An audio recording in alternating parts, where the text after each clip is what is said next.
So if you're looking at some of the examples above, this is the template that I'm going to use. So this is basically what I want the kids to receive. So on the left is a calculation of, this is a badminton court they're looking at, what percentage of the time they hit various locations, where the right hand side is the actual total number of times they hit those locations. Down here I have a tag for some feedback. So when the person observing them fills out the form, they're going to leave a couple sentences of feedback, which is going to appear here. And then, once they take the feedback and they look at all their numbers, analyze their data, they're going to, the person who played is going to answer the questions here. So the form I'm using kind of looks something like this. If I go back, remember this part is important, that the student that you're selecting, in this case I've just selected myself, that the email goes first, and in brackets you put who it is. So especially for our students at KIS, when you may not know exactly whose email that is, and as long as the email goes first, then the actual name, everything will work fine. So I hit next, and then you'll see here it's just a multiple choice grid with different locations, and it goes all the way up to 20, the amount of times that they hit the location. So the person observing just kind of ticks it off, how many times they hit that location, and they give a couple sentences of feedback for the player they observed, which again aligns with this, and all that data gets pushed to a spreadsheet that looks like this. So you can see I've submitted it a few times. Everything in green is what my Google form asks. So all of these questions here appear in the green column right here. So it's just numbers. And the purple columns is something that the spreadsheet is going to auto-calculate every time that the form is submitted. So the kids don't have to do any of the calculations. The form does it, the spreadsheet does it automatically, so it totals all of the shots, and then it creates percentages of how, in a percent form, how often they hit various spots on the badminton court. So if you want to do something that's more complicated, that uses percentages or other formulas, then you're going to use an add-on called copy down, and basically it's super simple. It just basically asks you what row are your formulas in, and then it uses that every single time the form is submitted and copies down those formulas to everything. So that one is super simple. It doesn't even need much of an explanation, but it's called copy down. So yeah, these percentages are what are going to be pushed out to this template. So the form is submitted, the data goes here, copy down does its magic, and then of course we run AutoCrat. So AutoCrat we get to through add-ons. Click add-ons, and then you'll have to click get add-ons to get AutoCrat. You install it, enable it, and then we open it, which will probably take some time to load, as it always does.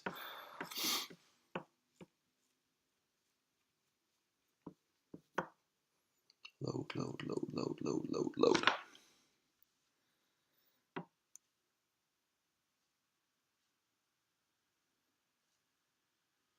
Good. So you see this is the one I've already set up, but I can go in and edit it, and I'll walk you through exactly how you do it. First part is very simple. You just give it the job a name, so I've called it testing shot analysis. So this is one that I'm looking to roll out when we get back to our net games unit next year, or next school year. So I've given it a name, testing shot analysis. I've selected a template. So the template I've selected is called shot location analysis, which is just this template here. So after you select the template, what it's going to do is it's going to pick up all those little tags that you made. So it's picking up all of these tags, and it's going to ask you, well, what do those tags represent? So for example, what do you want to go in the tag BL? Well, what I want to go into that BL tag is BL percentage, which I know is the code for the percentage of times they hit to the back left corner. So it will take whatever data appears in that column and push it to that tag. So you just have to map it out. It's very simple. And again, the tags can be any sort of code that makes sense to you. So you may look at this and go, well, what is CT? Well, I know that's center total. Or DLT is a drop shot to the left side in the total number, where the SL percentage is short left percentage. So again, you may think, well, that doesn't make any sense, but it makes sense to me. At the end of the day, that's all it's going to matter, because no one sees it besides you. So again, OFB, this is going to map through the feedback. So which is my tag is here. So any feedback that was given is going to replace this tag with that feedback. So yeah, once you map all those out, and it's pretty easy, it'll show up with like a little red flag if you have columns that are unmapped. So you can go back and check it. But after that, you just hit next, and then this is how you want to name it. So I named mine as shot location distribution, and then I use the tag select period 1 student, which is one of the questions from my form. So basically, the file will be named after the student I select, which is good because you don't have a pile of 100 files called shot location distribution. You know exactly which one that is in case you need to go back and look at it. So the type of file you can choose, obviously, there's only 2 options: Google Doc and PDF. And it all depends on what the purpose is. If it's just something that you want to give kids your observations, so PDF is fine. But if it's something that you want the kid to reflect on, to answer questions on, it's going to need to be a Google Doc. For our purposes, the output will just be multiple documents, which just means each kid will get their own rather than all of the kids getting all of the documents. So you can just leave this here as classic mode. Hit next. This is where you can choose where do you want your files to go. So the nice part is you become the owner of these files, and they will go wherever you want them to go. So if I look in my Google Drive, I have a folder of completed shot distributions, and again, these are just test ones that I've done, and you see they're all labeled with my name, so I know exactly whose they are. And if I ever need to go reference these again, I have them. So pick a spot that you want them to go. And you'll have record of that observation or that peer assessment or self-assessment or whatever assessment you're doing. You'll always have that and be able to look back on it. This is, as it says, optional. I still don't really know what it means, but it's not that important. So merge conditions, again, are optional. So a merge condition just means it will not merge the document data until something happens. So for me, because I have these formulas here, I've set my merge conditions that this document will not be created and sent to these kids unless these calculations have been made. And this is just, I'm not sure if it's necessary, but this is my way of making sure that the calculations run first and that data is input into the template before it's sent, rather than maybe the template being sent too early before copy down had a chance to make all these calculations. So before this thing is sent, I have all of my calculations. They must equal not null, which just means they can't equal not nothing. So there has to be something in that box. But for what you're doing, this might not be necessary. You can do some other cool things with it, like you can make it enter equal a specific value or something like that. But again, not essential. So this part is important. So this depends, again, what you want to do with it. So do you want to share this doc with somebody? Yes, because we want the students to see this, hopefully as soon as possible. And there's different options here, but the one that I use the most is anyone with the link can edit. The only people with the link are going to be you and the student. But for some reason, editable doc doesn't work as well, and you get a lot of emails from kids requesting to edit it. So this one definitely works the best. Again, do you want the collaborators to reshare? I just pick yes because it doesn't matter to me.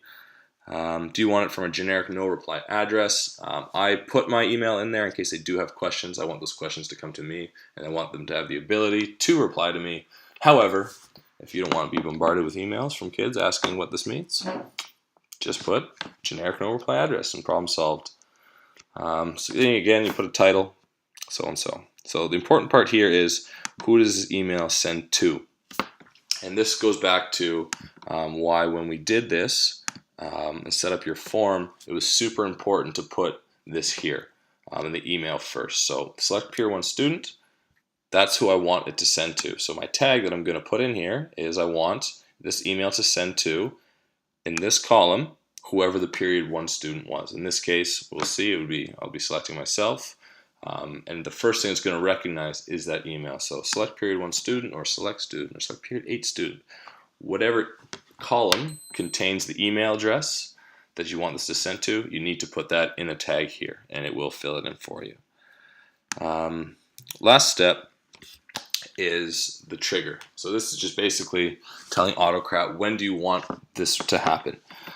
So I've got mine set on form trigger, which just means every time that the form is submitted, AutoCrat will automatically run.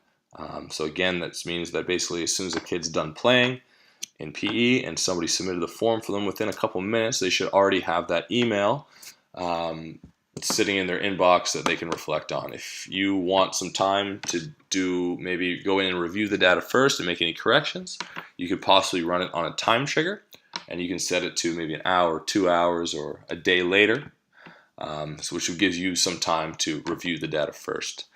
Conversely, you can turn both of these off, and you can just basically go into AutoCrat at the start and hit, I'll show you, it's a play button, and it just runs it basically when you tell it to. It won't run on time, it won't run on trigger, it just waits for you to command.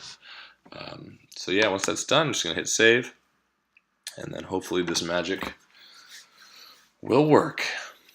Of course it will work. Positive vibes. Positive vibes. Alright, so that's done.